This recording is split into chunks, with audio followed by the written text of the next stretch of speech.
Hi everybody, and this is the Advanced Algebra Trig Pre-Calc video on section 1.1, Modeling and Equation Solving. In this video, you're going to learn about math modeling, numeric modeling, an algebraic model, and a graphic model, and we're also going to solve some equations. So what I like to do is the first one, I like to look at the model in something that you already know. So my first example today is going to have to do with the circumference. So if I wanted you to find the circumference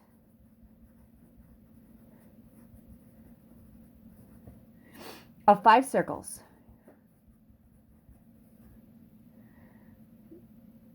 and we're going to use a radius that is integral, and we're going to do this in 3 ways.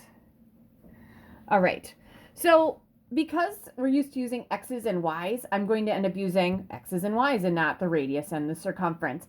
X is going to represent the radius in, we'll go with inches. Okay, and it has to be an integer. And then y is going to be the circumference in inches. Okay, because we want to define our variable with the measures that we're using. In this case, I just chose inches. It could be really anything. All right, so here we go. First one, table. So our table, if we have, I'm going to go with 0, 1, 2 inches, 3 inches, 4 inches. I'm going to go 5 inches. All right. So what we need to know is we need to know what the circumference is. The circumference of a circle is the distance around a circle. Circumference is 2 times the radius times pi. All right, so that's what it's going to be. I'll do this in one of 2 ways. We'll extend my table out. And what I will do is I'll give you my y in terms of pi, and then I'll also do it as a decimal. Obviously, if I put 0 in here, and for our purposes, it would be y equals 2x times pi, because we would have the circumference equals 2 times the radius times pi. All right, 0 would be 0, obviously. 1, if I put 1 in there, that's going to be 2 pi. All right, guys, I know that 2 pi is 6.28.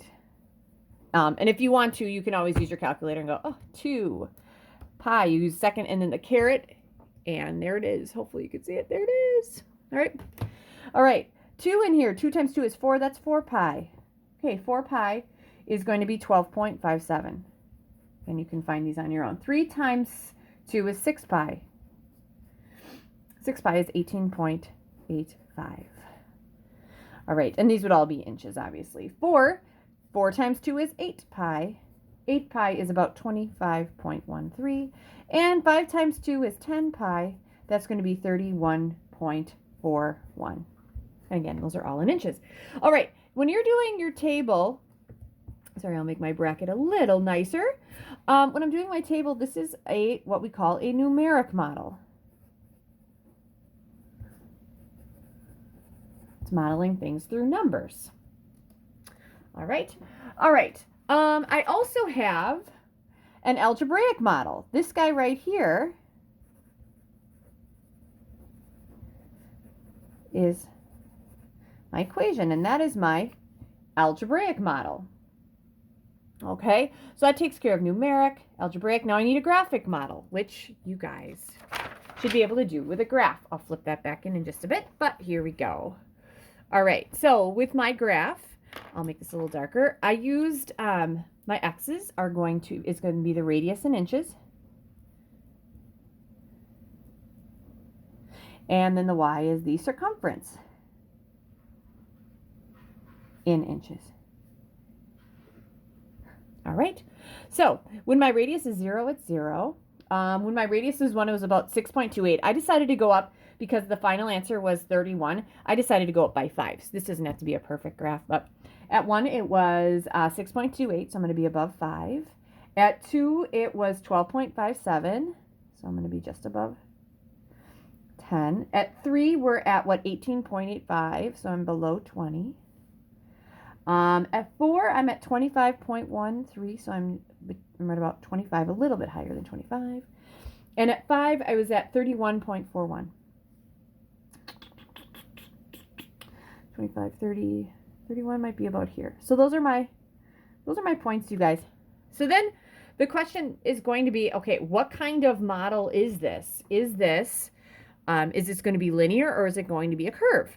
Okay, and I can see that through, okay, my table. It's easiest. Okay, so from going from 0 to 2 pi, I add 2 pi. Going from 2 pi to 4 pi, don't I add 2 pi there? Going from 4 pi to 6 pi, don't I add 2 pi there? And 2 pi is 6.28. Going from 8 pi or 6 pi to 8 pi, I'm adding 2 pi. And 8 to 10, that's adding 2 pi.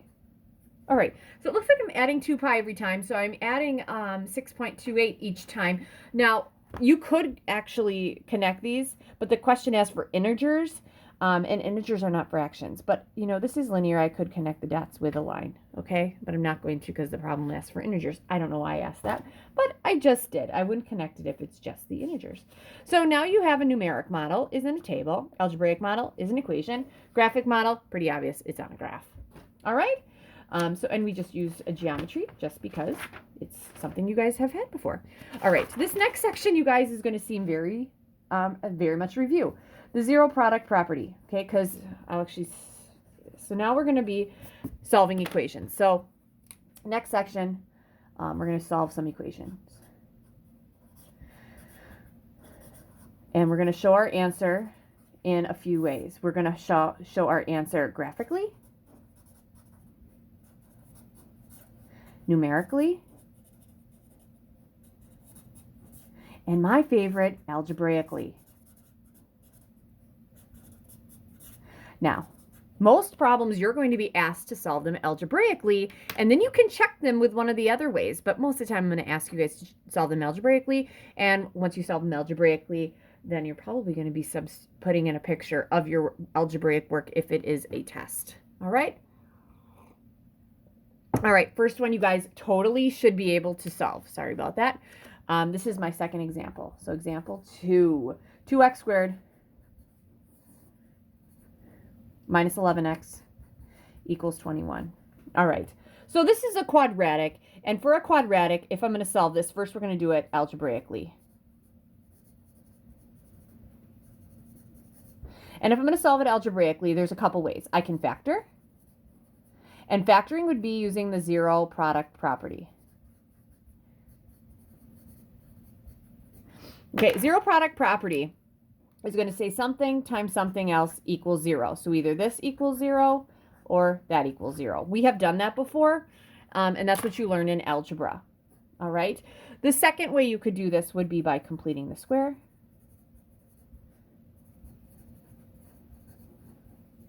Third way you could do this would be by extracting roots. And if all else fails, the quadratic formula. That's all your algebraic ways. All right, let's try to use the zero product property and see if I can factor this thing. Let's subtract 21, because in order to use it, you have to have 0. So 2x squared minus 11x minus 21 equals 0. Okay, if I factor this, 2x squared is going to be a 2x and an x. 21, I'm thinking it's going to be 7 and 3. My outside and inside combination should be a negative 11x. On the outside, I have 14x. On the inside, I have a 3x. Signs should be different because it's negative 21. Can a 14 and a 3 be a negative 11? Yep, negative 14 plus 3. Negative 14 plus 3. So if you need to write 2x plus 3 equals 0 and solve it, you can. I'm assuming many of you would know I'm subtracting 3 and dividing by 2. And here I'm going to add 7. That's my, in this one, this is algebraically.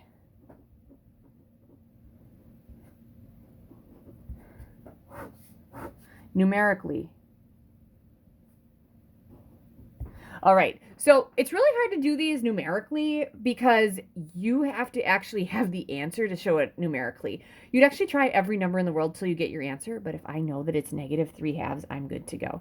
So numerically, I'm going to say, okay, 2 times negative 3/2 squared minus 11 times negative 3/2 should equal 21. I'm going to put a little question mark there because I'm not really sure. I'm really hoping this works out numerically, and I'm going to use this because pencils are better. Negative 3/2 squared. Okay, a negative squared is always positive. 3 squared is 9 over 2 squared is 4. I'm going to multiply this by 2. Minus Okay, and I'm actually going to change this minus to a plus because a negative times a negative is a positive. All right, and this is going to be 11 times 3. That's 33 halves. All right, next thing. Let's multiply these. Okay, this 2 would divide out with that 4. So 2 goes into itself 1 time, and 2 goes into 4 2 times. This whole thing is going to be 9 halves plus 33 halves, which is important because 9 plus 33 is what? 10 would be, that's 42 over 2. That equals 21. That's what it was supposed to equal. That works. That shows numerically one answer works. Now, if I put 7 in there, okay, so again, kind of go over here. So numerically, I'm going to have 2 times, I said it was 7 squared, minus 11 times 7. That should also equal 21. All right, 7 squared is 49. 49 times 2 is 98. That's going to be minus 77. Okay, 48 minus 77, that'd be a 1 and then a 2. That equals 21. That works. So numerically, that's my answer. All right. Then what I want to do is graphically. All right. So hopefully I can show you guys how this is going to look. So my y equals. I'm going to clear out the things I had before. That's actually the stuff I had from 4th hour today. All right. And I'm actually going to lift this thing up here for you. Sorry if you get a little motion sickness. All right, I'm going to put this in as 2x squared minus 11x minus 21. Okay, so 2x squared minus 11x minus, 2 minuses in there, 21. All right, and here we go. I am going to do a zoom 6. And I'm going to, no, sorry, zoom 6, and graph that thing. All right, I see them. My vertex is lower than 10, so I'm going to change my window. So I am going down more than negative 10. Let's go down to, sorry, it's kind of hard to do this. Let's go to negative 50.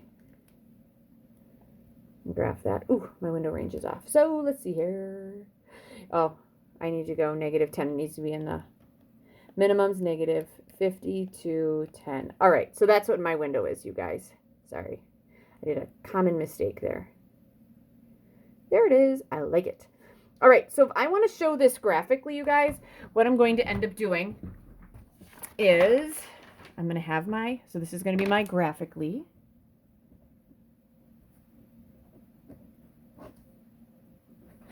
Okay, I'm going to have my graph, all right? And then what I'm going to do is I'm going to graph it. I know there's an x-intercept here and one there. So I'm just going to sketch this and say, all right, that looks pretty good. Where it equals 0, you guys, from the last problem, where it equals 0, those are my x-intercepts. So graphically, I have to find my x-intercepts. So there's 2 ways you can find them. If you can find them on the table, so second graph, that's a table. There was one at this, and I think that was 7, wasn't it? So if I look at the table, sorry, wrong way. There we go. 7, 0, that works. So that shows that it's at 7, 0. Then there was another one at negative 1.5. Now here's the thing, negative 1, and then I go negative 2. I really can't see it. So what I'm going to do is I'm going to go second, trace. I'm going to find a 0, which is 2. And I'm going to go to the left of that 0. Press enter, go to the right of that 0. Press enter, enter again. I'm going to hope that, yep, negative 1.5. And I could have found the 7 that way too. All right, and graphically that checks. Most kids in the past, what they do is they use their graphs to check their answer. All right. All right, so we're going to do one more of these. This is example 3. Okay, 7x squared plus 2x minus 1 equals 0. All right. So I'm going to solve this thing, and I'm going to solve it. We're going to solve it in one of two ways. We're going to solve this algebraically, and we're going to check it graphically. Okay, because it'll make sense in just a minute why I do not want to check this thing numerically and shoving numbers back in. All right, so for this one, I would try to factor this, but I can't. There are no factors of 7 that add or subtract 2. It's not going to work. I wouldn't extract roots because there's a linear term. I would I could try to complete the square, but that's going to be kind of challenging because there's a 7 and a 2, and 2 is not a factor of 7, which that's going to stink. So I'm going to use the quadratic formula. It's my last option, so quadratic formula. Again, this is going to be something you're going to know. X is going to equal the opposite of b plus or minus the square root of b squared minus 4ac all over 2a. All right, my a is 7, my b is 2, and my c is -1. You have done this before, so if you wish to fast forward, you can, or pause and then see how you do. All right, opposite of b, opposite of 2 is plus or minus the square root. It's plus or minus the square root of b squared. That's 4 minus 4 times a times c. That's -7 all over 2 times 7 is 14. -2 plus or minus the 14 is good. All right, this is plus 28, which makes this 32. All right, now the square root of 32. Oof. 32 is 16 times 2. Square root of 16 is 4. That's the square root of 2. So this becomes -2 plus or minus, rather than 32, 4 square roots of 2 all over 14.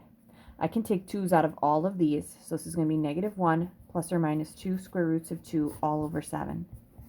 So your x is going to be -1 plus 2 square roots of 2 over 7, and -1 minus 2 square roots of 2 all over 7. Make this 7 look better. So that's what it looks like I have. In my calculator, I know this is going to get kind of small. I'm not sure how far lower my thing can go here. But if I take -1 plus 2 square roots of 2, and I divide that by 7. Ugh, I got that wrong. -1 plus 2 square roots of 2. Divide that by 7. I'm getting about 0.261. And -1 minus 2 square roots of 2. Divide that by 7. I'm getting about -0.5469. All right, so those are my two answers, and what I want to do, you guys, is I'm going to put this up here. I want to confirm that graphically. All right, so here we go. In y equals, I'm going to clear this out, and I want to put my original equation, which was 7x squared plus 2x minus 1. And this is where I'll see if I'm right or if I am incorrect. All right, I'm going to do a zoom 6, see if I can see my parabola, and I can. So it looks like I can see it. It's right in there. I'm going to actually change my window and get rid of the dead space here. And my x's, I'm going to go from -3 to 3. And we're going to see what that looks like. That works for me. So if I want to sketch a graph of this, my x's go from -3 to 3. And my y's are going -10 to 10. And it looks like I have something like this. So I need to know this and I need to know that, because those are my x-intercepts and those are the solutions. So finding this 0, second, and go back to 0, I'm going to move it to the left, which is above, move it to the right, which is below, press enter. That's about -0.546. That's right here. That works. So that's confirmed. And doing the other one, move it to the left, press enter, move it to the right, press enter again, and I'm getting, what is that? It's hard to see, 0.2612. Yep, there you go. And that checks too. So that's confirming things graphically. All right. All right. So here's the thing. The next two parts of this are looking at hidden behavior and also looking at graphical error. Hidden behavior is probably the one thing that is the most important thing for me to show you guys. Sorry, I got to lift this up just a little bit. All right. Hidden behavior is more important than looking at graphical error, because technology is getting better that they're not going to have too much graphical error. But hidden behavior,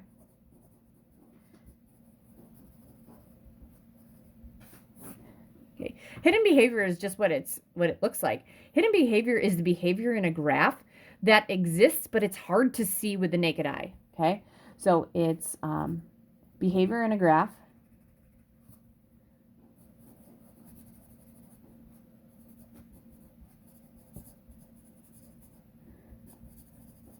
that exists but is difficult to see.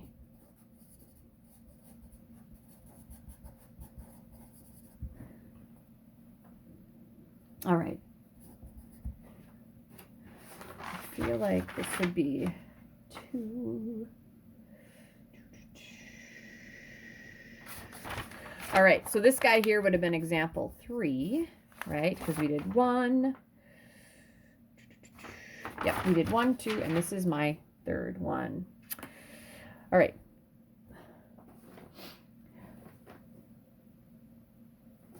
No, this is my fourth one. My bad. Example 4.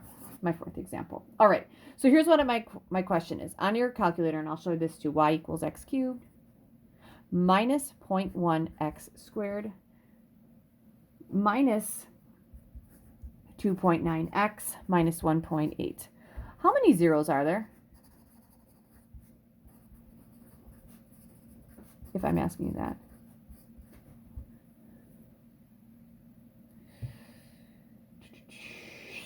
All right, so that's my question. How many zeros? So let's go ahead. Not sure how much lower I can take this thing. All right, but y equals. Okay, we got x cubed. So let's clear this out. X to the third power minus, so I have to go down, minus 0.1 x squared minus 2.9 x minus 1.8. Zoom 6. Just get us. All right, so it looks like it does something like this. Oh, now that's what I got right here. So if I'm looking at this, it looks like, oh, how many zeros? It looks like I have 2, 1 and 2, right? It's pretty obvious this is 1 right here. But then the question is there just 1 here? Does it hit and then bump down, or does it rise up a little bit and go down? Or does it not even look like it hits at all? Okay, that's my question here. So that's what I have to answer. So I want to zoom in on this one little spot, okay? Because the question is, how many do I have? It looks like 2. So it could be 2, 3, or 1. It could be 2 if it's just 1, 2. It could be 3 if there's 1, 2, and then 3. Or there could be just 1 and that one dips under. All right. To see what's happening right in here, you guys, you can actually box that in. So I'm going to do a zoom, and then you go with box. Press enter on that, and then you're going to have this flashy box. You can see it right there. Once I press enter, I'm going to start making my box. So I'm going to press enter. Sorry if I'm getting really close to the microphone here. There's my box. Once it's boxed in, I'm going to press enter, and that's the only part that I got. Ooh, so does it just touch, or does it just go under or over? Let's box it up again. Sorry. Zoom box. Sorry. So zoom box 1. Where am I? There's my cursor. I'm going to move it closer so I can box in right here. So I'm going to go right here. Make kind of a thin box. Press enter on it because that's the only thing that'll be boxed. Oh, look at this. There's 2.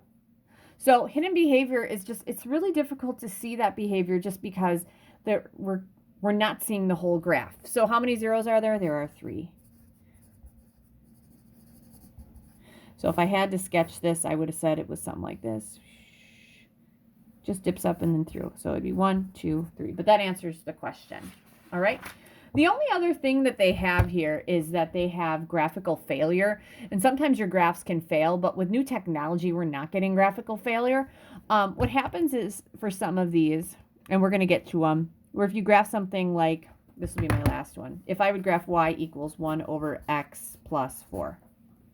So if I graph 1 over x plus 4, I go 1 divided by, you don't have to write this down, x plus 4. Yep. And what happens is if I do a zoom 6 here, everything should be okay. And there's like, it's 2 curves, and there's a reason for that, but there shouldn't be anything at -4, and that's shown in your table right there. And there's a reason for that. We'll get to it. All right. Back when I was in school, there is like this imaginary line that these curves don't touch, and sometimes they would connect that line. The new technology doesn't do that. I think that even if you go to the mode and you connect it, like this is connected, you don't get a connected graph. So that kind of graphical error has kind of been eliminated through better technology. All right, so that's the end of 1.1. There's also some things where you guys are going to be coming up with equations for lines. We've done that before. Finding slope, we've done that before. I'm not going to go through that again. All right, good luck.